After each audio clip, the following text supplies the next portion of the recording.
A moment of awe unfolded when multiple glowing figures appeared in the sky. Their wings We will never know what happened after the sunlight vanished and everything. Something has shifted in Jerusalem, and it did not arrive with explosions, headlines, or public warnings. It arrived quietly, methodically, and in an order that is impossible to ignore. Fire moved in ways firefighters could not predict. Light appeared where no aircraft or natural phenomenon could explain it. Stone beneath the western wall began producing sounds that did not travel through air, but seemed to originate from within the rock itself. Then, at midday, without eclipse or storm, darkness settled over the city and held it in silence. These were not isolated incidents. They formed a sequence long described in Scripture. Tonight, we examine what just happened in Jerusalem and why many are asking whether this is a warning before Christ's return. Like, comment, and subscribe, because what comes next matters. The first disruption did not come from the sky or from beneath the ground. It came as fire, fast, concentrated, and wrong for the conditions surrounding it. In central areas of Jerusalem, flames erupted with unusual speed, spreading across zones that had not been flagged as high risk. There was no prolonged heat wave, no extreme drought spike, and no single ignition source that could reasonably explain how quickly the blaze expanded. Fire crews responded within minutes, yet containment lines failed almost immediately. What unsettled responders was not just the size of the fire, but its behavior. Flames shifted direction without changes in wind. Heat pockets formed and collapsed unpredictably. Then came reports that pushed the event beyond routine wildfire language. Rotating columns of flame appearing inside the blaze itself. Fire whirls, sometimes called fire tornadoes, are rare, violent, and typically require very specific atmospheric conditions. Yet witnesses described multiple rotating pillars of fire forming and dissolving rapidly, each lasting only seconds, but strong enough to hurl embers across control zones. Authorities moved quickly to frame the event as an extreme but natural incident. Electrical faults, urban density, and shifting microclimates were cited. These explanations were not unreasonable, but they did not fully account for the speed, the internal rotations, or the directional instability recorded on site. Even after suppression, investigators struggled to reconstruct a clean timeline of cause and spread. In Scripture, fire is rarely introduced as a random force. It is a signal sometimes of judgment, sometimes of purification, often of interruption. Luke 12:49 records Jesus saying, "I have come to bring fire on the earth, not as destruction, but as division and awakening." Joel 2 speaks of fire preceding the day of the Lord, not as the end itself, but as a warning that something greater is approaching. What matters here is sequence. The fire did not consume the city. It did not level neighborhoods or leave mass devastation. It appeared, disrupted, and withdrew, leaving behind questions rather than ruins. In Jerusalem, that distinction matters. Fire has burned this city before. This time, it did something else. It marked the beginning of a pattern. 2. Not long after the fire subsided, attention shifted east of the city, toward a place where history has never stayed quiet. Above the Mount of Olives, multiple witnesses reported seeing bright, human-like forms made entirely of light. These were not flashes or reflections. They were shapes defined, vertical, and moving with purpose. What stood out immediately was the direction of motion. The light did not drift sideways like mist, and it did not descend like debris. It rose. Observers described the movement as steady and intentional, ascending upward rather than dispersing. Some compared the silhouettes to elongated figures, others to winged forms, but nearly all accounts emphasized the same detail. The light held its shape as it moved. There was no accompanying sound. No engines, no rotor wash, no sudden sonic disturbances. Radar logs showed no aircraft. Drone detection systems registered nothing abnormal. The lack of noise mattered. Jerusalem's airspace is among the most monitored in the world. Unauthorized aerial activity does not linger unnoticed. Yet these sightings occurred without alerts, without interception, and without any immediate official explanation. Videos circulated online, but as often happens, the footage failed to fully capture what the eye reported. The light appeared, washed out on camera, while witnesses insisted it was sharp and unmistakable in person. The Mount of Olives is not a neutral location. It is woven deeply into prophetic expectation. According to Scripture, it is the place associated with departure, return, and decisive divine movement. Acts 1 records Christ ascending from this very mount, with the promise that he would return in the same manner. Zechariah 14 places the Mount of Olives at the center of future intervention. For centuries, this hill has carried the weight of expectation, waiting rather than declaring. Skeptics quickly suggested atmospheric optics, drones, or coordinated light illusions. Each theory addressed part of the phenomenon, but none accounted for the upward motion, the silence, or the consistency of witness descriptions across separate vantage points. More importantly, none explained why the event followed so closely after the fire, as if responding rather than interrupting.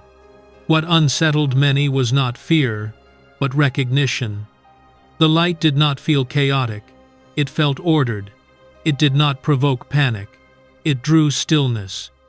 People watched rather than ran. Some prayed quietly. Others simply stood, unsure what they were witnessing, but certain it was not random. In the biblical pattern, light often follows fire, not as spectacle, but as direction. Fire disrupts, light reveals.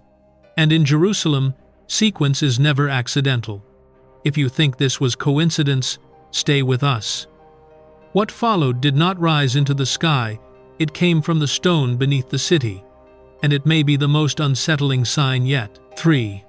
What happened next did not appear in the sky or tear through the streets. It emerged from the one place in Jerusalem believed to be silent, by definition, the stone itself. Along the western wall, workers and visitors began noticing a sound that did not behave like sound at all. It did not echo through the plaza. It did not carry with the wind. It seemed to originate from inside the blocks, as if the wall were resonating from within. At first, it was dismissed as underground airflow or structural settling. Jerusalem is ancient. Stone shifts, tunnels breathe. But this explanation collapsed quickly. The sound did not fluctuate with temperature, pressure, or time of day. It remained steady, layered, and localized. Acoustic engineers reviewing early recordings could not classify it as mechanical, seismic, or environmental. Sensors placed nearby registered a stable signal where silence was expected. More disturbing was how the stone behaved under analysis. Vibrational readings showed inward compression rather than outward stress. The wall was not cracking, it was bracing. Blocks that had survived centuries of earthquakes, invasions, and reconstruction. The implication was subtle but chilling. The stone was not giving way. It was holding something. People standing nearby struggled to describe what they felt. Some said the air seemed heavier. Others described the sensation of standing near a crowd they could not see. A few claimed the stone felt warm to the touch, though thermal scans showed no measurable heat, no chemical reactions, no electrical faults, no hidden machinery, just sound, contained and unresolved. Recordings eventually leaked. They were unsettling not because they were loud, but because they were too precise, too consistent, too intentional. The layered frequencies did not drift or decay. They aligned. This was not the groan of old infrastructure. It did not resemble wind in cavities or resonance through limestone. It sounded more like a signal trapped between release and restraint. Officials attempted to neutralize concern with technical language. Acoustic anomaly, subterranean resonance, localized interference. The words were careful. The effect was not. Work near the wall slowed, then stopped. Conversations dropped in volume. People lingered longer, not praying, not speaking, listening. In Scripture, stone is never inert. It is witness. It remembers. Jesus himself warned that if people remained silent, the stones would cry out. That line has often been treated as metaphor. Standing there, with sound emerging from rock that should not speak. The metaphor felt uncomfortably literal. Jerusalem has always been called unmovable. This time, it did not move. It responded, not with collapse, not with explosion, with restraint, with pressure, with memory. And when the stone began to hold instead of break, it became clear that the sequence had crossed a line. What followed would not rise into the air or spread across the streets. It would come from somewhere sealed, forgotten, and never meant to answer back. 4. After fire disrupted the surface and stone began to resonate beneath the city, attention moved downward quietly, deliberately into a place never meant to be noticed. Beneath the Temple Mount, during routine examination of ancient subterranean structures, a sealed chamber was identified where no chamber should have been. It was not forced open. It did not collapse. Pressure shifted, stone eased, and the space revealed itself as if it had been waiting. The conditions inside were wrong for life. No sunlight had reached the chamber for centuries. Airflow was minimal. The temperature was stable but cold. The soil was thin, compacted, and depleted. No active water source was present. Nothing about the environment suggested survival, let alone growth. And yet, from a narrow pocket of earth wedged between stone, a living sprout was found. Small, pale, fragile in appearance, alive. Initial reactions were restrained. Archaeologists documented, biologists tested. Extreme seed dormancy was proposed, citing historical examples of ancient seeds germinating after centuries. That explanation held partially. What could not be explained was the behavior of the growth itself. The roots did not spread randomly. They followed ancient water channels carved into stone long before modern mapping existed. They threaded into microfractures with unsettling accuracy, as if responding to pathways they could not see. Growth was slow, painfully slow. No mutation, no aggression, no invasive spread, just persistence. Quiet, patient advancement, exactly where support once flowed in the past.